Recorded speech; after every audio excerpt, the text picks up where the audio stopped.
अस्सलाम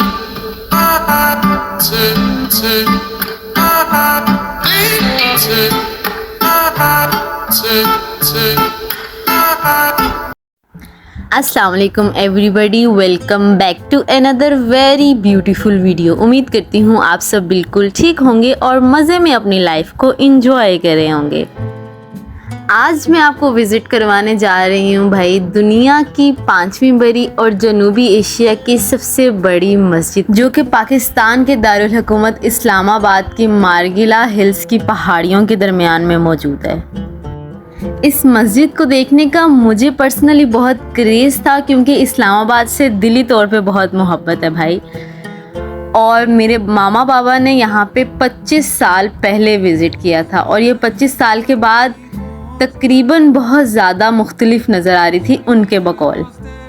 इस मस्जिद को रिवायती डोम स्टाइल में नहीं बनाया गया, इसको टेंट स्टाइल में बनाया गया, जिसमें इसके चारों साइडों पे मीनार बनाए हुए हैं। जिस वक्त हम लोग यहाँ पे पहुँचे थे, यहाँ पे मगरिब की अजान हो रही थी एंड बस सारे लोग नमाज़ पढ़ने की तैयारी कर रहे थे। सारे तो नहीं खैर, बट ये यहाँ पे जगह बनाई हुई थी जहाँ पे जूते उतार के रखने थे। 10 रुपये फ़ी जूता था भाई, इससे ज़्यादा कोई पैसा ना दे।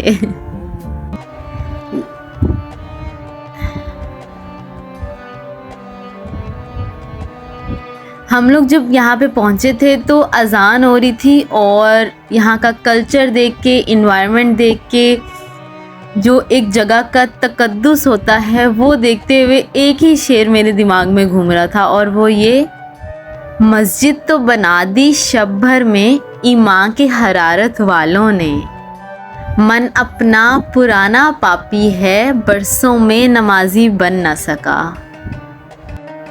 किसी भी तारीख़ी जगह पे जाने के लिए मेरे लिए तो ज़रूरी है कि भाई उसकी थोड़ी सी हिस्ट्री पढ़ ली जाए। तो हिस्ट्री पढ़ते हुए इट वाज सो इंटरेस्टिंग कि जितनी भी इसकी कंस्ट्रक्शन की लागत आई उसको पे किया गवर्नमेंट ऑफ सऊदी अरेबिया ने, और उस वक्त पे 130 मिलियन सऊदी रियाल, जो कि 120 मिलियन US डॉलर्स बनते हैं, वो पे किए गए जी पाकिस्तान को इस मस्जिद की कंस्ट्रक्शन के लिए। इन तमाम तर अखराजात की ज़िम्मेदारी किंग फैसल बिन अब्दुल अज़ीज़ ने ली। ये बिलाशुबा उनकी पाकिस्तान की आवाम के साथ वालेहाना मोहब्बत का सबूत था।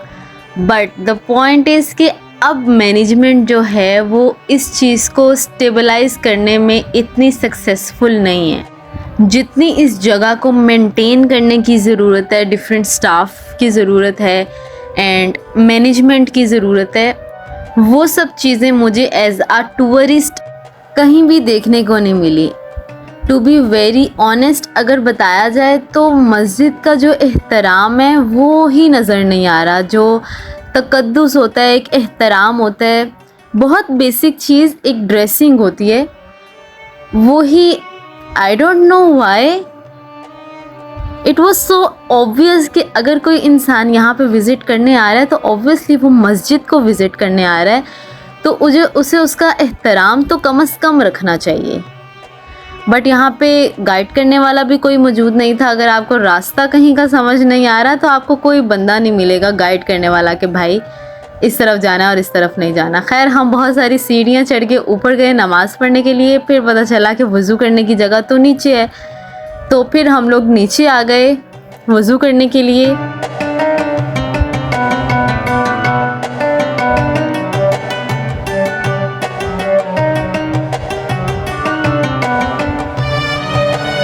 ये वो जगह है जहाँ पे हज़ारों की तादाद में लोग वज़ू करते हैं।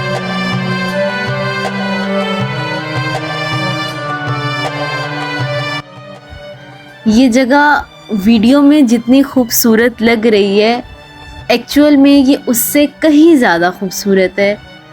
बट द पॉइंट इज़ कि हमारी जो पब्लिक है, एज अ पर्सन हम लोग इसको as a tourist place consider करें, और हमारी जो यंग जनरेशन है जो टिकटॉक से, इंस्टाग्राम से बहुत ज़्यादा ऑब्सेस्ड है, क्योंकि मुझे नज़र आ रहा था कि यहाँ पे अजान हो रही थी एंड पीपल वर लाइक कि नहीं हम लोग टिकटॉक बना रहे हैं। बहुत सारे लोग मुझे ऐसे देखने को मिले।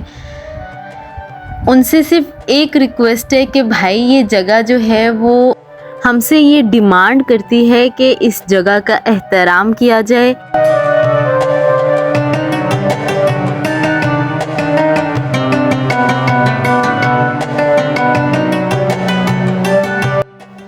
वक्त की सितम ज़रीफ़ी देखिए कि जिस बादशाह ने, शाह फैसल ने इसको बनाने के लिए इतनी मेहनत की, दुनिया का बेहतरीन डिज़ाइन सिलेक्ट किया, मगर वक्त ने उनको इतनी मोहलत ही नहीं दी कि वो इस मस्जिद की बुनियाद रख। इस मस्जिद की जो बेसिक सारी इन्फॉर्मेशन है कि शाह फैसल की डेथ के बाद उनको कत्ल करवा दिया गया। उनकी डेथ के बाद शाह खालिद थे जिन्होंने सारे एग्रीमेंट्स साइन किए, और इस तरह की जो सारी हिस्ट्री रिच इन्फॉर्मेशन है वो एक फाउंडेशन है, वो अभी भी उस पर नस्ब है।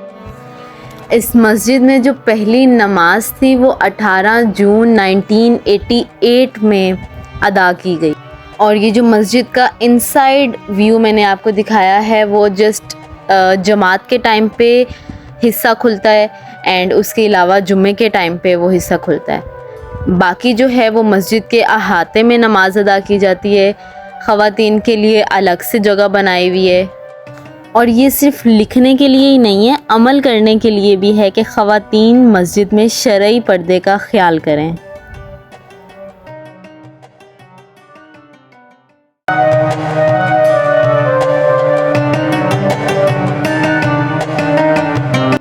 हमारा 12 रबीउल अव्वल वाले दिन यहाँ पे जाने का प्लान बना था, and look at the dam moon, how beautiful it looks. नमाज वगैरह अदा करने के बाद यहाँ पे कुछ देर खड़े होके हम लोगों ने गप्पे मारी, फैमिली टाइम स्पेंड किया, एक्चुअली क्वालिटी टाइम स्पेंड किया, एंड बहुत खूबसूरत से नज़ारे लिए, एंड दैट इज़ इट। उसके बाद हम लोग जी वापसी के लिए निकल गए। यहाँ पे मस्जिद के अंदर ही एक शॉप बनी हुई थी, मिल्लत बुक शॉप के नाम से, जहाँ पे आपको सोने के भाव पे चीज़ें मिलेंगी।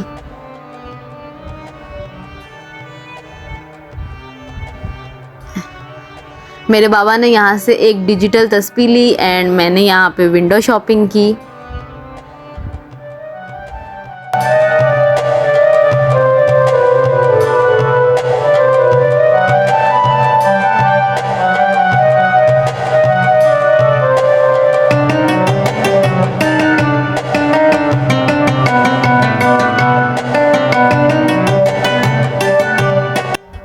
उसके बाद जी हम लोगों ने बाहर आके थोड़ी सी पेट पूजा की। पेट पूजा के नाम पे गोलगप्पे के चस्के लगाए भाई।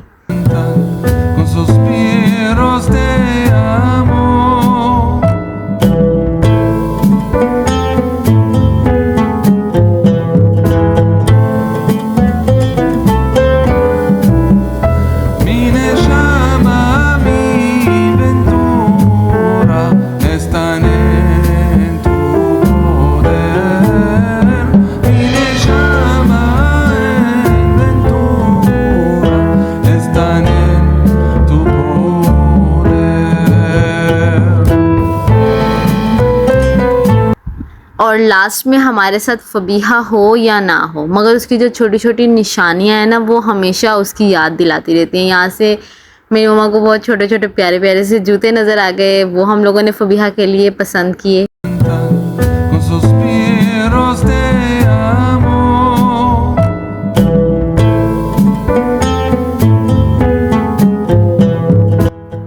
और उसके बाद ही हम लोगों ने वापसी की राह ली।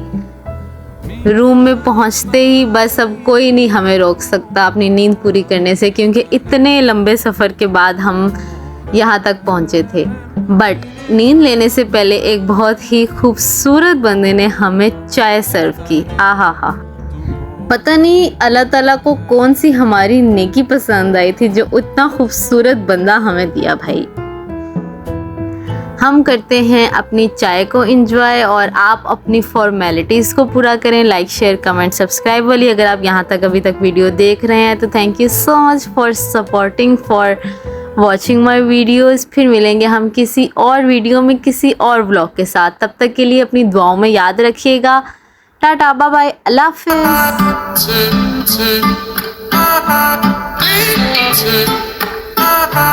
tick, tick,